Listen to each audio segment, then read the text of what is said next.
అమ్మా కవితమ్మ, మనం పొగరు తగ్గించుకోవాలి, అహంకారం పనికిరాదు, గుర్తుపెట్టుకో. నువ్వు ఈ రోజు మాట్లాడుతూ ఆంధ్ర ప్రాంతం గురించి ఏదో చులకం చేసినట్టు మాట్లాడుతూ వాన పడితే ఏదో అంటా ఉన్నావు. గుర్తుపెట్టుకో, మీ తండ్రి గారు నువ్వు చెప్తూ ఉంటావు కదా, కేసీఆర్ గారు సార్ సార్ అని. ఆ సార్ కట్టించిన సచివాలయం దగ్గర తెలంగాణలో వాన వస్తే చుట్టూ కనీసం ఒక బండి కూడా పోలేదు, అలాంటి పరిస్థితి కట్టించారు. ఏం ప్లానింగ్ లేకుండా కట్టారా? మళ్ళీ అక్కడ లోపల కూడా గాలి వస్తే అవేవో కొట్టుకొని పోతున్నాయని చెప్పి ఎంతో మంది మీ పార్టీ వాళ్ళు ఎన్నో సందర్భాల్లో చెప్పారు. అంటే మీ కింద నీళ్లు వస్తా ఉన్నాయి, మీ నాన్నగారు కట్టించిన సచివాలయం కింద నీళ్లు వస్తా ఉన్నాయి. అది చూసుకొని నువ్వు ఆంధ్ర రాజధాని గురించి మాట్లాడద్దు. నువ్వు ఆంధ్ర రాజధాని నీళ్లు వస్తాయి ఈ విధంగా తక్కువ చేసి మాట్లాడుతున్నావు. ఒకటి గుర్తుపెట్టుకో, ఈ రోజు క్వాంటమ్ వ్యాలీ అని ఎంతో అద్భుతమైన నగరం ఈ రోజు నిర్మాణం అవుతుందమ్మా. ఒకటి, నువ్వు ఒక హుందాతనమైన స్థానంలో ఉండి ప్రాంతీయ విద్వేషాలు రెచ్చగొట్టే విధంగా మాట్లాడుతున్నావు. అలా మాట్లాడద్దమ్మా. ఒకప్పుడు మీ తండ్రి గారు కూడా అదే విధంగా ప్రాంతీయ విద్వేషాలు రెచ్చగొట్టే విధంగా మాట్లాడి ప్రత్యేక తెలంగాణ సాధించిన తర్వాత అమరవీరుల్ని గాలి కొదిలేశాడమ్మా. నువ్వు 10 ఏళ్లు నీ తండ్రి దగ్గరే ఉండి ఆ అమరవీరుల కుటుంబాలకు న్యాయం చెయ్యి అన్నానా,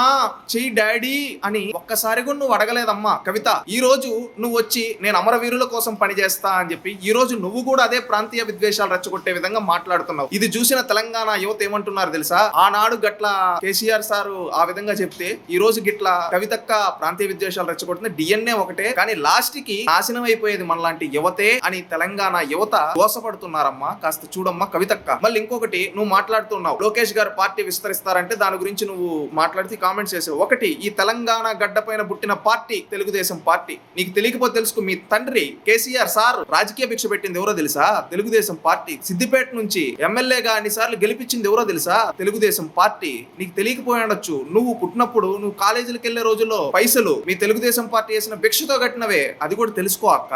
ఎందుకంటే భగవంతుడు నోరిచ్చాడు కదా అని మనం మాట్లాడకూడదు. మనం రాష్ట్రాలుగా విడిపోయిన అన్నదమ్ముల వలె ఈ తెలంగాణ ఆంధ్రప్రదేశ్ కలిసి పని చేసుకుని రానున్న రోజుల్లో అగ్రగామిగా నిలబడాలని పోరాడాలి. కానీ నువ్వు ఒక హుందాతనమైన స్థానంలో ఉండే నువ్వు ఒక రాజకీయ పార్టీ అధ్యక్షురాలుగా రెండు ప్రాంతాలు సమన్వయంతో కలిసి పనిచేసి రెండు రాష్ట్రాల అభివృద్ధి మన తెలుగు జాతి నెంబర్ 1 గా ఉండాలని ఆశించాలి. కానీ ఇలా శాపనార్థాలు పెడుతూ ఈ విధంగా అంటూ ఉన్నావు. ఒకటి, తెలుగుదేశం పార్టీ నువ్వేదో బూచిగా చూపిస్తే నువ్వేదో నాయకురాలు అవుతా అనుకుంటున్నావు. అవ్వవు, అది గుర్తుపెట్టుకో అమ్మా. ఎందుకంటే తెలుగుదేశం పార్టీ జోలికి వచ్చిన వాళ్ళు పార్టీలు ఏ విధంగా కుక్కలు జింపిన విస్తరాక అయిపోయాయో నీకు బాగా తెలుసు. అందుకని హుందాతనమైన రాజకీయం చేయాలని, ప్రాంతీయ విద్వేషాలు రెచ్చగొట్టకూడదని కవిత గారిని కోరుకుంటున్నా. మీరు ఒకవేళ ఇదే విధంగా మాట్లాడతామంటే ముందు 10 ఏళ్లు నీకు గుర్తురాని ప్రాంత తెలంగాణ పైన అభిమానం, తెలంగాణ పండుగలు, సంస్కృతి, సాంప్రదాయాలు అధికారం పోయిన తర్వాత, ఆస్తి తగాదాలు వచ్చిన తర్వాత ఈ రోజు గుర్తొచ్చాయా అని తెలంగాణ యువత, తెలంగాణ సమాజం నిన్ను ప్రశ్నిస్తున్నా. వీటికి సమాధానాలు చెప్పి తర్వాత నువ్వు రాజకీయం చేసుకో అమ్మా కవితమ్మ.